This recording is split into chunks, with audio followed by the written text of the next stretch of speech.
No offence to those two, but you know, there's different ranks. Yeah. And no one came out, and then I was told by the lady on the desk, if you feel harassed, you should leave. You know, we don't care, essentially. An ordinary camera outside a police station quickly turned into accusations, legal threats, and claims of harassment.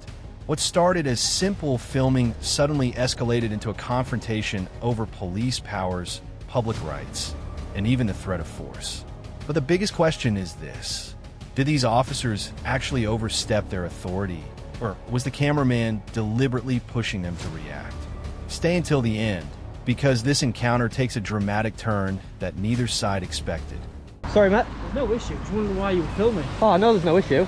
Right. Are you a PCSO? I am indeed, sir. Can I see your designation card, please? You can indeed. Why do you see my designation card? Because you're a PCSO contacting me, so I'd like to see your designation card, please. Well, there's my ID, first and foremost.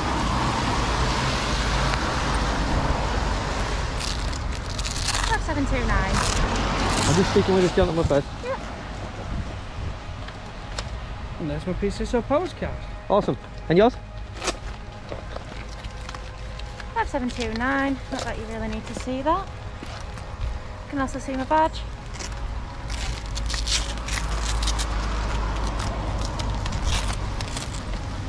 Sticky pocket. There we go. Powers card. It's even got my name on it and everything. Awesome. Thank you very much. Can I help you? No, I'm okay, thank you. Where are you going? Down here. What is it you're trying to do? I think it's pretty obvious what I'm doing. Why are you doing that? Because I enjoy it. How come? Let's do. Alright. I'll come with you. Yeah, if you just stay behind the camera, is that alright? Why is that? Because then you'll be in the way. Why? What am I in the way of? I'm walking next to you. The camera, that's what I'm saying. If you Well, it's stay not filming this way, is it? No, I'm saying if you stay behind or next to me. If you want me to stay a step behind you, that's fine. Awesome. And if you could just keep the volume down, I'd appreciate that. Thank you. Okay.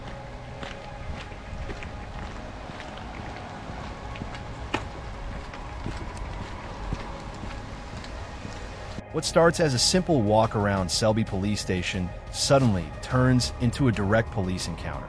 The moment the cameraman begins filming near the police vehicles, two PCSOs immediately move in and begin questioning him.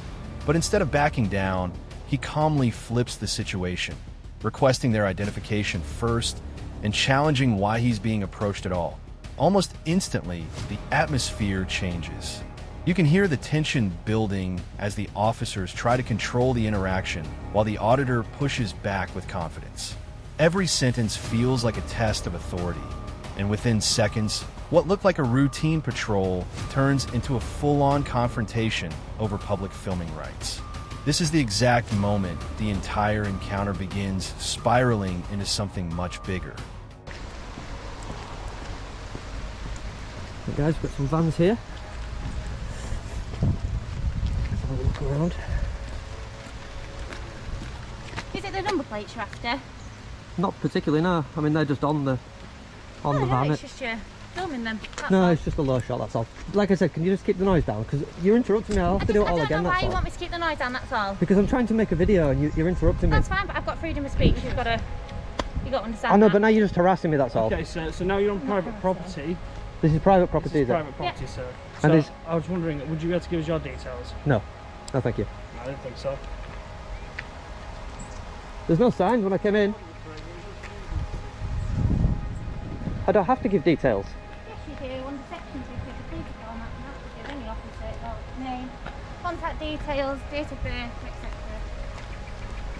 If you suspect me of a crime,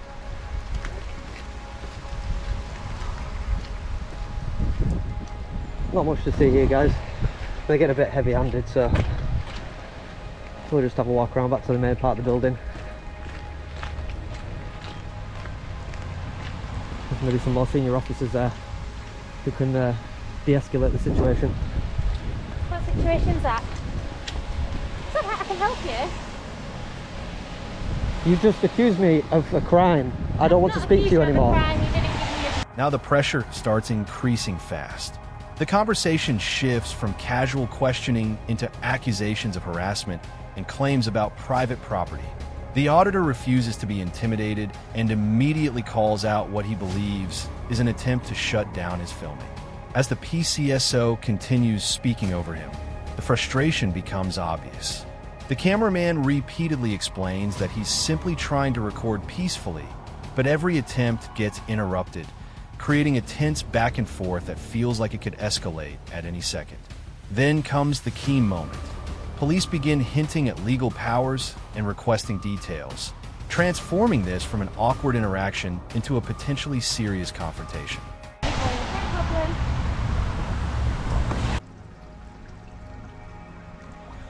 There's something interesting going on? Bear with me, pal, I've just got radio. No worries, Bob.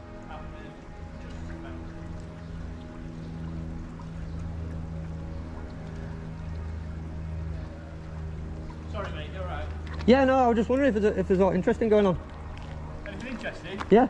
No, very rarely anything interesting, to be honest. All right. Are you alright? Yeah, I'm not too bad. Well, I did, Colleagues were having a chat with you. I did have a little bit of a do at your police station. Is that your police station? I don't know. well, you work yeah, at that one? It's somewhere I work, yeah. Yeah, yeah. So I was trying to take some pictures of the vans and stuff. Yeah. As I walked down, I got approached by 2 PCSOs. Yeah. Instantly asking me details and stuff like that. So obviously I got all their details and didn't give any of mine because why should I?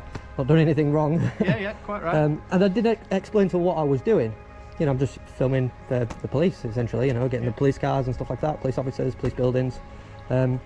And she was interrupting my video, so I just asked her politely, you know, because I'm trying to make a video. So if you want to walk with me, so just stay behind the camera and keep the volume down, if you don't mind. She then, as soon as I started my project, because I was filming already, but as soon as I started my project and bent down to take the first shot, she just started talking straight away and started talking about like, come on now, you're taking the mick, you know. And then she accused me of a crime. She said that I had to give her my details under if I don't something. After the heated exchange, another officer arrives, and suddenly the dynamic changes completely. Instead of arguing, the auditor now begins carefully breaking down everything that just happened. But underneath the calm tone, there's still clear frustration. He explains how the PCSOs approached him, interrupted his filming, and mentioned Section 50 powers despite him believing he had done absolutely nothing wrong. The officer listens carefully, but you can already sense the uncertainty surrounding the situation. At this point, the encounter becomes less about filming police cars and more about whether police officers themselves actually understand the powers they're trying to use. About Section 50. Section 50 of the Police Reform Act, it gives police officers the power to obtain details if they believe a crime is being committed, or a crime may be committed. Section 50. The Police Reform Act, yeah. Okay, so I thought that was antisocial behaviour. Not to my knowledge. Not to your knowledge? Nope. Okay, because I've been arrested for Section 50 twice and it's antisocial behaviour. Have you? Yeah. Not Section 5? Section 50. That's right, okay. Section 5 I won't get wrapped up in policies with you because it's whatever she's told you I can't comment on. But And is that a police officer? Or is that a police constable, sorry? it depends on the force. As far as I know, our PCSOs have the power to request that detail if they need to, yes. So a Some forces PCSO... won't, but ours will. Okay. Because she didn't actually ask me for my details. She just said that I'm committing an offence by not giving her details. She never said to me that I'm obliged to give her my details. Yeah. So obviously I haven't. Because if she told me I was obliged to, I would have done and then I'd have complained about it afterwards. Yeah. But can I just clarify, am I allowed to go take pictures of the van or? As long as you're in a public spot, Yeah? with right of access. Obviously, it causes a bit of concern when people are doing it, as I'm sure you can appreciate. Not really, no. Well, we get a lot of targeted interest from people. Has that happened before? It's happened over the world, yeah. You've only got to look at places like France, where officers are openly targeted by certain groups who aren't particularly fond of. No, but is it happening here? I wouldn't be able to comment. But I know, but you just said a really serious thing there. This is where the confrontation turns into a full legal debate. The auditor directly challenges the officer over Section 50 powers and antisocial behavior legislation, forcing the conversation into uncomfortable territory. The officer attempts to explain police concerns around security and suspicious behavior, even referencing threats against officers globally. But the cameraman immediately pushes back, questioning whether any genuine threat actually existed here in Selby, or whether he was simply being treated like a suspect for holding a camera. The tension in this section is subtle but intense. Both sides remain calm, yet every question feels sharper than the last, with neither side fully backing down. You know, well, it can be. It can be. That's all I'm trying to explain. Is I'm just asking if that's a genuine threat. It is a genuine threat, yes. Okay. And did she believe that I was there I've for no nefarious idea. intent, or I honestly couldn't comment. Honestly, just a couldn't bit of a strange one? And then I asked the police officer to come out.